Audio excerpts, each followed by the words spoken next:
दीन इस्लाम की खुसूसियात ऐसी हैं कि जिनको देखकर हर कोई इस्लाम के करीब होता चला गया। मुझे बताइए कि वो कौन सी चीज़ थी और कौन सी खुसूसियत थी जिसने डॉक्टर भीमराव अंबेडकर को इस्लाम के करीब कर दिया था। वो भीमराव अंबेडकर जिन्होंने भारत का संविधान लिखा है और आज भी भारत का संविधान उन्हीं का लिखा हुआ है, जिस पर आज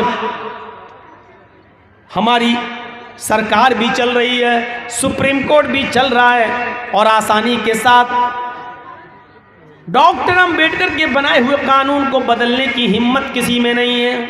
आसानी के साथ बदलने की कोशिश तो हो रही है। आरएसएस अपना कानून थोपना चाहती है, अपना कानून बनाना चाहती है, लेकिन अभी इतना आसान नहीं है। वो भीमराव अंबेडकर, वो कौन सी चीज़ थी जिन्होंने भीमराव अंबेडकर को इस्लाम के करीब कर दिया था? वो भीमराव अंबेडकर जो इस बात से दूर हो गए थे अपने हिंदू धर्म से कि उन्होंने ऋग्वेद के अंदर ये पढ़ लिया था कि ब्रह्मा ने अपने मुंह से ब्राह्मण को पैदा किया, अपने हाथों से छत्री को पैदा किया, अपनी रान से, अपनी थाई से, अपनी जांग से वेश्य को पैदा किया और अपने पैरों से शूद्र को पैदा किया, हरिजन को शूद्र को पैदा किया। चूंकि डॉक्टर भीमराव अंबेडकर नीची जाति से आते थे, उन्होंने उसी वक्त से यह अंदाजा लगा लिया कि ऋग्वेद का ये मंत्र अल्लाह की तरफ से, ईश्वर की तरफ से नहीं है। ईश्वर की तरफ से होता तो ये ना होता कि किसी को ब्रह्मा ने अपने मुंह से पैदा किया, किसी को अपने हाथों से किया, किसी को अपनी रान से किया, किसी को अपने पैरों से किया। उन्होंने और भी धर्म का मुताला किया, लेकिन कोई धर्म उनको समझ में नहीं आया। उन्होंने इस्लाम को पढ़ा, कुरान को पढ़ा, इस्लाम को पढ़ा और जनाब मोहम्मद रसूलुल्लाह सल्लल्लाहु अलैहि वसल्लम के आखिरी खुतबे हज्जतुल विदा के खुतबे को पढ़ा तो समझ गए कि हमें हमारी मंजिल मिल गई। खुतबा क्या था?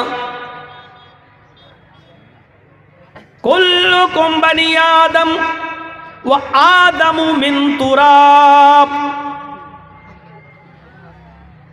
अल्लाह के नबी ने हज्जतुल विदा के मौके पर कहा था कि आए इब्ने आदम, आए लोगों, तुम सब आदम के बेटे हो और आदम मिट्टी से पैदा हुए थे, इसलिए तुम सब मिट्टी से हो। आदम को मिट्टी से बनाया गया था, तुम सब मिट्टी के बने हुए हो, मिट्टी के हो।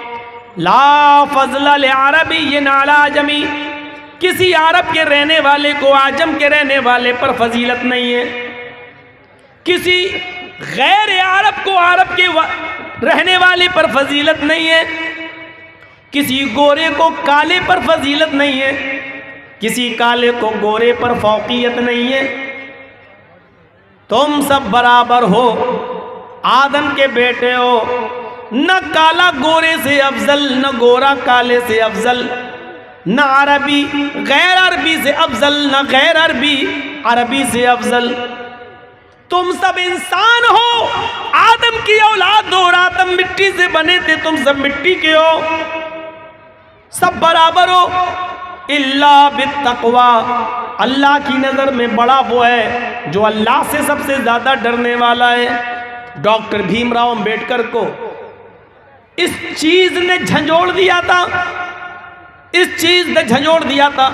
डॉक्टर अंबेडकर ने पढ़ा था कि फारस का हबशा का रहने वाला एक शख्स है, शक्ल सूरत उसकी कोयले से ज़्यादा काली है, होंठ उसके मोटे मोटे हैं, नाम उसका बिलाल है। डॉक्टर अंबेडकर ने पढ़ा था कि जब खाने काबा में आज़ान देने की बारी आई तो अल्लाह के रसूल ने आज़ान देने के लिए हज़रत बिलाल को चुना था। खाने काबा की चाबी बिलाल के हाथ में दी गई थी और आज़ान देने की जिम्मेदारी बिलाल की को सौंपी गई। दीन का इतना बड़ा अहम काम बिलाल दे रहे हैं, अंजाम दे रहे हैं। वो बिलाल के जिनके होंठ बड़े बड़े, जिनकी शक्ल काली, हदीस की किताबें जिनको कोयले से भी ज्यादा काला कहती हो, वो बिलाल जिनका रिश्ता कोई लड़की कबूल नहीं करती, लेकिन जब बिलाल को आजान देने की चाबी दे दी गई और बिलाल को मस्जिद मक्के में खाने काबा में जब आजान देने का हुक्म दिया गया और जनाब मोहम्मद रसूलुल्लाह को जब मेराज हुई, जन्नत और जहन्नम का मुआयना करके जब वापस आए, तो आने के बाद फरमाया, बिलाल तुम ऐसा कौन सा अमल करते हो, अल्लाह तुम्हारे इस अमल से इतना खुश हुआ, इतना खुश हुआ कि मुझे जन्नत दिखाई। जब मैंने जन्नत में देखा तो जूतों की आवाज़ आ रही थी। मैंने पूछा, जिब्रील ये किसके जूतों की आवाज़ है? जिब्रील ने बताया कि यह हज़रत बिलाल के जूतों की आवाज़ है। वही डॉक्टर अंबेडकर जब ये पढ़ता है कि काले कलूटे इंसान को, एक हबशी नस्ल इंसान को इस्लाम आज़ान देने की इजाज़त देता है। हमारे मंदिरों में ब्राह्मण अगर जाए तो छत्री को आने की इजाज़त नहीं, छत्री आए तो वेश को आने की इजाज़त नहीं, वेश जब आ जाए तो शूद्र को जाने की इजाज़त नहीं। उसने जब ये पढ़ा तो इस्लाम उसके दिल के अंदर घर कर गया और डॉक्टर अंबेडकर ने इस्लाम कबूल करने का इरादा जाहिर कर दिया। ये वही अंबेडकर है जिसने कुरान को पढ़ा और पढ़ते पढ़ते कुरान की इस आयत को हिंदी में अनुवाद करके पढ़ने लगा, या अय्युहन्नास इन्ना खलकनाकुम मिन ज़करिन व उन्सा वजअलनाकुम शुऊबन व क़बाइला लितआरफू। है सारी दुनिया के मानव जाति, है सारी दुनिया के इंसानों, हमने तुमको एक मर्द एक औरत से पैदा किया, तुम सबका बाप एक है, तुम सबकी माँ एक है। डॉक्टर अंबेडकर चीख पड़ा, वाह ये कुरान है जो हमारी मंजिल हमें बता रही है, ये कुरान है जो सारी दुनिया के इंसान को एक बाप और एक माँ का बेटा मानता है, ये कुरान है, ये इस्लाम है जिसने सारी दुनिया के इंसान को भाई भाई बताया है, क्योंकि एक बाप और एक माँ की औलाद तो सब भाई भाई हुए। ये कुरान है जिसने हमें ये सबक दिया है। मेरे भाइयों, यहाँ से सीखो, एक गैर मुस्लिम कुरान पढ़ता है तो इस्लाम से प्रभावित हो जाता है, इस्लाम से मुतासिर हो जाता है, और एक मुसलमान है जो सुबह शाम से लेकर 2 बजे तक तकरीरें सुनता है लेकिन मारधाड़ करता है, और तकरीरें सुनकर भी इस्लाम उसके हलक के नीचे नहीं उतरता है। ये हम हैं, एक गैर मुस्लिम है, भारत का संविधान लिखने वाला कुरान की एक आयत पढ़ता है तो उसके दिल की दुनिया बदल जाती है, और एक हम मुसलमान हैं जो रात भर कुरान और हदीस सुनकर भी हमारे हलक के नीचे नहीं उतरता है। चुल्लू भर पानी में डूब मरना चाहिए हमें और आपको। चुल्लू भर पानी में डूबकर क्या तासुरात हम पेश कर रहे हैं लोगों के सामने।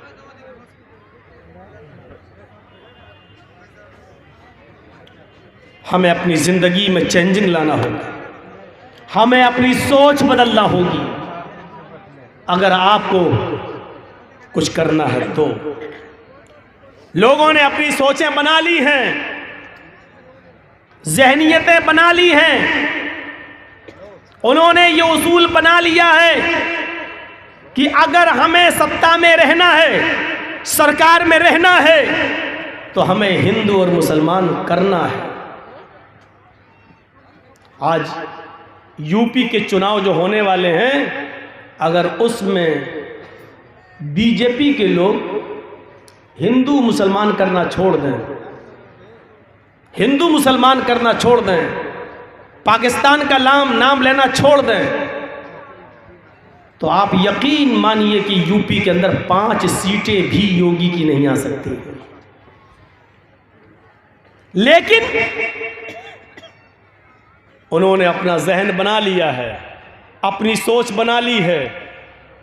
मौलाना कलीमुद्दीन साहब को गिरफ्तार करके एक मैसेज दे दिया है कि यूपी के आने वाले चुनाव में अभी हम और मौलवियों को भी गिरफ्तार करेंगे। क्योंकि हमें चुनाव ऐसे ही जीतना है।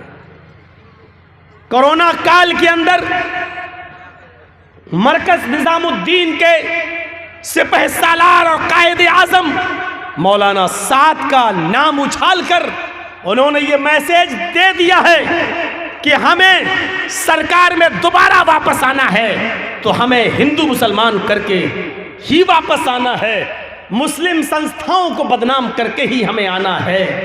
आपने क्या सोच बनाई है, आपकी फिक्र क्या है, आपकी जहनियत क्या है, ये आपको तय करना होगा, आपको सोचना होगा।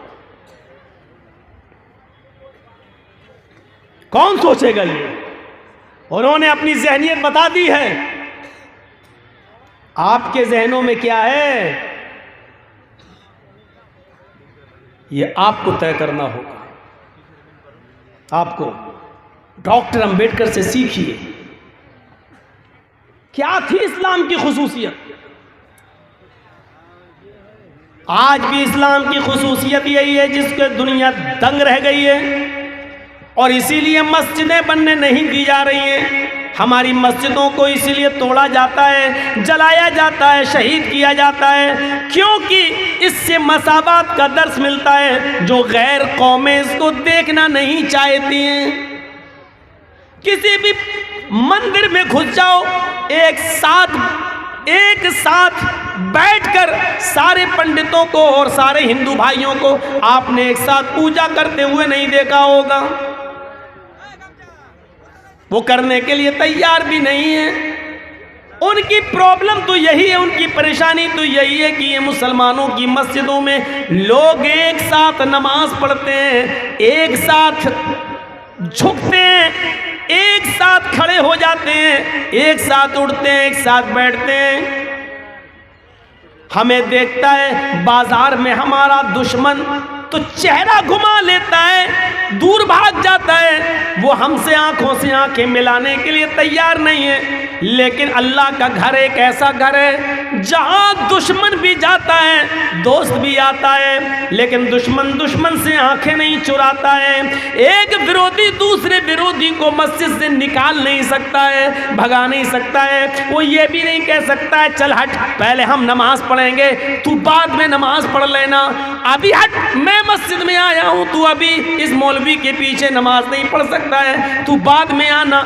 वो जानता है यही तो प्रॉब्लम है गैर मुस्लिमों की, कि वो हमारी मस्जिदों में इत्तेहाद देखते हैं, समानता देखते हैं, बराबरी देखते हैं, दुश्मन को दुश्मन से आंख मिलाते हुए देखते हैं, पैरों से पैर मिलाते हुए देखते हैं, कांधे से कांधा मिलाते हुए देखते हैं। उनको ये चीज़ हजम नहीं होती है। यही तो खुसूसियत थी इस्लाम की, जिससे दुश्मन भी परेशान है। लेकिन अफसोस ये हमारे इत्तेहाद से, हमारी इज्तिमाइयत से, हमारी एकता से गैर मुस्लिम परेशान है। लेकिन चुनाव के मौके पर हमारी एकता कहाँ चली जाती है, इलेक्शन के मौके पर हमारा इत्तेहाद कहाँ चला जाता है, हमारे वोटों का बंटवारा क्यों हो जाता है। जिस इस्लाम ने उठते बैठते लेटते सोते जागते खाते पीते हमें इत्तेहाद सिखलाया हो, इज्तिमाइयत सिखलाई हो, ज़कात हो तो इज्तिमाइयत कि गरीबों का ख्याल रखो,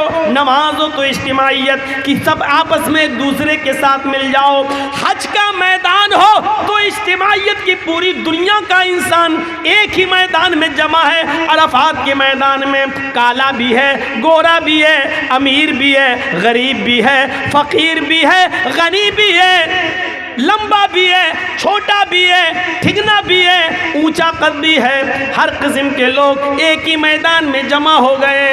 ईद के दिन सब एक साथ जमा हैं, बकरा ईद के दिन एक साथ जमा हैं। जैसे इस्लाम ने हमें इज्तिमाइयत का दर्स दिया था, पाठ पढ़ाया था, इलेक्शन के मौके पर वो दर्स कहाँ चला जाता है, हमारी एकता कहाँ चली जाती है, हमारी अखंडता कहाँ खत्म हो जाती है, हमारे वोटों का बंटवारा कैसे हो जाता है। फिर जो हम नहीं चाहते वही चीज़ फिर वजूद में आ जाती है। सोचो, उन्होंने अपनी जहनियत का ऐलान कर दिया, अपनी मानसिकता बतला दी। तुम्हारी मानसिकता क्या है, गौर करो और सोचो। हम तो मौलवी हैं, हम तो इस्लाम से आपको जोड़ रहे हैं, यहाँ से सीखो और देखो। मौलवी जर्जीस बाजार में गया, आपने देखा ये तो मेरा विरोधी है, आपकी दुकान के सामने मैं बैठा, आप आया, आपने भगा दिया, मुझे भागना पड़ेगा। आपके घर के सामने बैठे, आपने भगा दिया, मुझे भागना पड़ेगा। मेरे सामने से तुम गुजरे, मैं पावरफुल हूं, मैंने तुम्हें भगाया, तुम्हें भागना पड़ेगा। तसव्वुर कीजिए, यहां अज़ान